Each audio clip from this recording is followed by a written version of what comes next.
alors bi ko la ngay jox. def ko kay. waaye Moussa Faye jëlal. doo jël lii. C'est bon. xaaral un peu. ça va bien. Ci wala ko ci solo société autoroute du Sénégal. waa jërëjëf tey dañ ñëwoon ci assemblée nationale pour mën a défendre projet de loi bi nga xam ni mooy créer la société nationale les autoroutes du Sénégal maanaam société boobu mooy nekki à la place de l'État parce que moom la ñuy jox le patrimoine maanaam moomeelu État ci lépp loo xam ne dafa lal ci autoroute mu toogal État bi maintenant mën a def ay contrat soit ay contrat de concession comme ni ñu ko waxee par exemple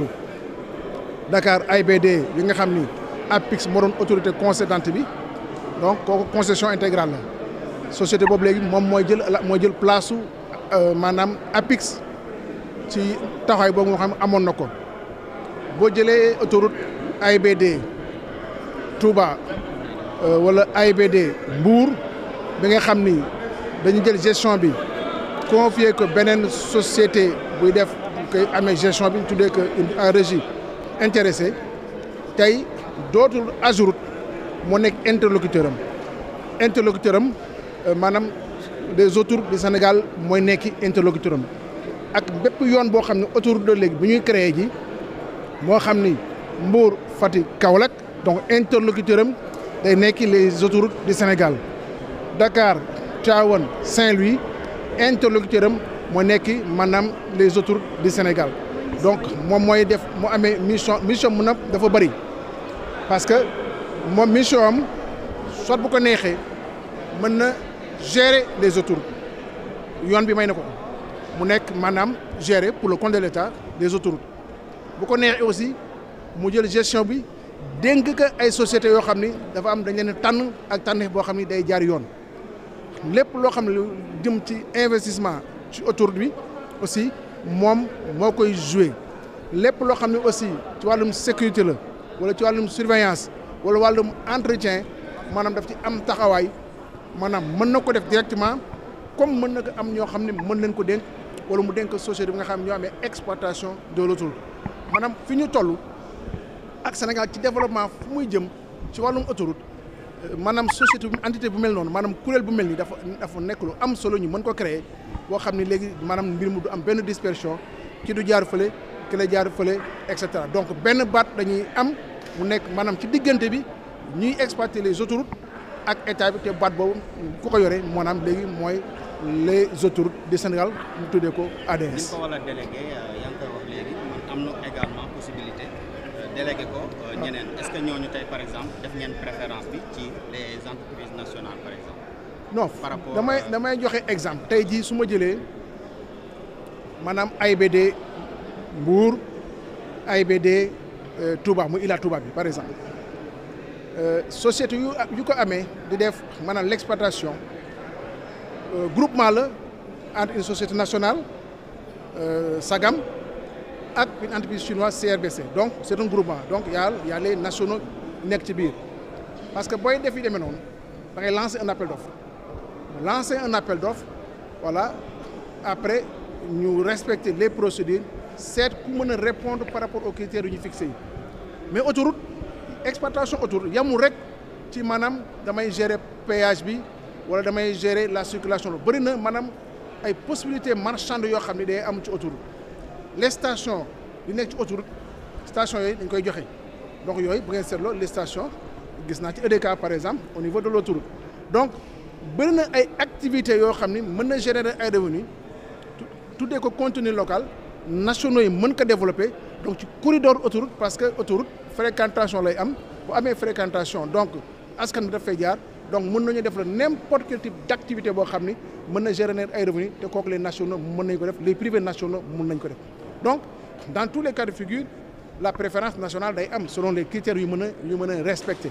vous voyez et les autoroutes du Sénégal dana am taxawaay boobule pour gérer en tout cas les intérêts du Sénégal préserver les intérêts du Sénégal loolu moo tax ñu yaakaar ni lii moo gën moo tax ñu indi ko fii ci assemblée nationale bu mu jàllee maanaam conseil des ministres ñu adopté ko indi ko assemblée nationale pour ñu voté parce que société nationale te société nationale assemblée nationale mooy voté moom mooy approuvé loi bi nga xam ni moom lañ koy soumettre dans ce cas de figure. BRT bi nga xamante ni moom la ñu taxawal peut-être si Guédiawaye nee nañ dafa xat déjà surtout côté banlieue bi sànq daaw nga ci indi ay leeral ndax mën nga ci leeral. waaw xam nga BRT bi dafa nekk lu am solo xam nga 18 kilomètres la jóge fële ca Gàddaay ñëw Petersen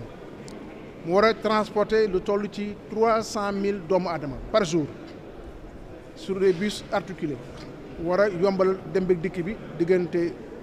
Guédiawaye ba diggu Dakaaru ku jël BRT di nga gagné ci temps 45 minutes ñeent fukki minutes ak juróom donc loolu booy gagné temps maanaam day yokk koom-koom mais ñëpp gis nañu BRT fu mu jaar ku xamoon Dakar gis gox boobu nu mu meloon avant ak yoonu Guédiawaye bi nu mu meloon avant yoonu Kër Béthio bi donc gis ak tey jii nu ñu ko aménagé dans le cadre de BRT nga xam ne changement am na il a fallu aussi maanaam daaneel kër yu bëri yaatal yoon bi waaye dafa am foo xam ba fa tolloo dafay am ay jafe-jafe parce que boo ko naroon daaneel yenn yi à un certain niveau jafe-jafe leen moo section yi bëriwul à peu près sur les 18 kilomètres yaakaar naa ni 4 kilomètres rek la ñu def fa des voies uniques mais ñooy encadrer corridoru BRT bi et foofu dans tous les cas de figure société Dakar Mobility mi nga xam ni moo yore l'exploitation donc du BRT dañu jël ay matuwaay yëpp pour que encombrement du fa am dana am des camions ay oto yoo xam ni bu lenge bu oto paane ñu jël si ko en relation aussi avec les forces de sécurité et de défense pour réguler maanaam la circulation le long du corridor du BRT. Monsieur le ministre, s'il vous plaît, sur le pont de Témento, alors il y a eu des changements wax nga ko léegi alors dañoo newoon pont bi bu dee Témento lay dem di dem Buno 380 pratiquement mètres la mais tey jii nii est-ce que on peut s'attendre que pont bi day jógee Diattacounda dem ba kii Bambali parce que distance boobu moom moo gën a rëy. Non, je pense que normalement en tout cas l'axe qui avait été retenu c'est au niveau de Témento. La difficulté dans la première évaluation nous donnait une longueur à peu près de 350-500 mètres. Mais après étude, il est retenu au moins d'aller sur 2 kilomètres pour sortir donc de la zone de la partie marécageuse. C'est ce qui va un petit peu impacter sur le coût. Et aussi il y a d'autres considérations techniques, puisqu'il y avait des discussions entre l'ADAM et les services et nos services par rapport à la hauteur du pont, c'est-à-dire le tirant d'air du pont. Aujourd'hui, cette hauteur est stabilisée et que nous sommes en train de finaliser donc, le dossier de financement pour bientôt, en tout cas au courant de l'année prochaine, démarrer les travaux du pont donc, de Témento. Merci. Sur quoi? Il a parlé en français. Sur quoi? Le projet de loi.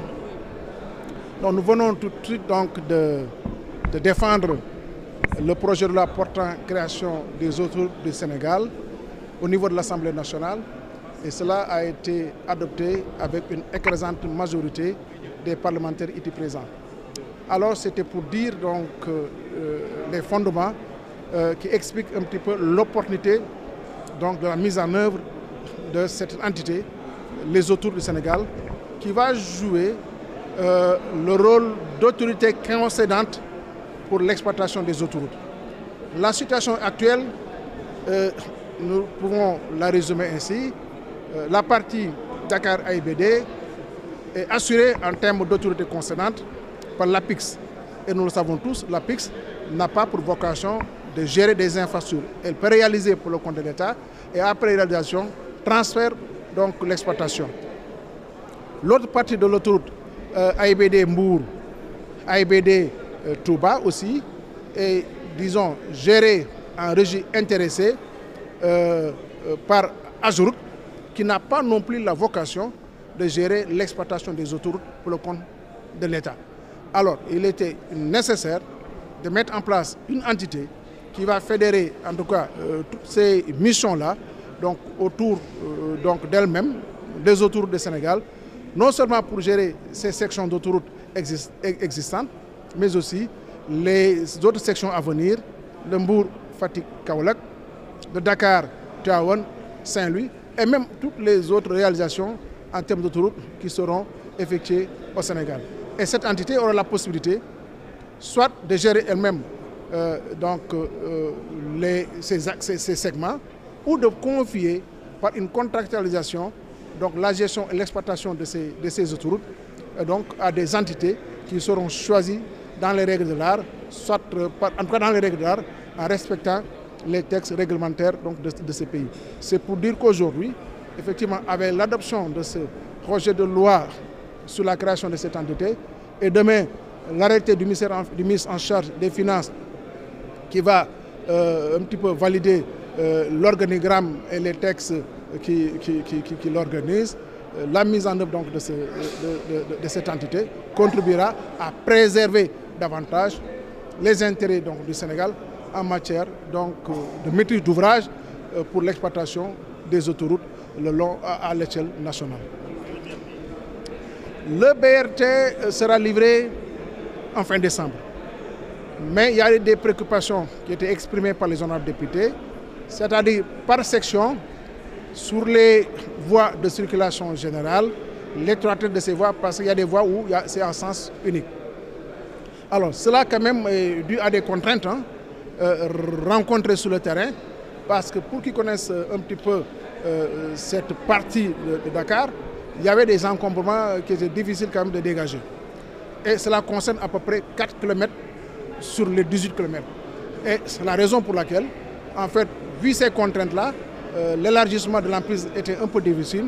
Nous l'avons conçu comme tel. Mais des mesures d'accompagnement en termes de surveillance, mais aussi de mise en œuvre donc, un petit peu des entités en charge de la surveillance de la circulation le long du corridor, en tout cas les craintes exprimées, je suis presque persuadé, donc ne le seront pas du tout, parce que tout simplement les dispositions seront prises dans ce sens-là.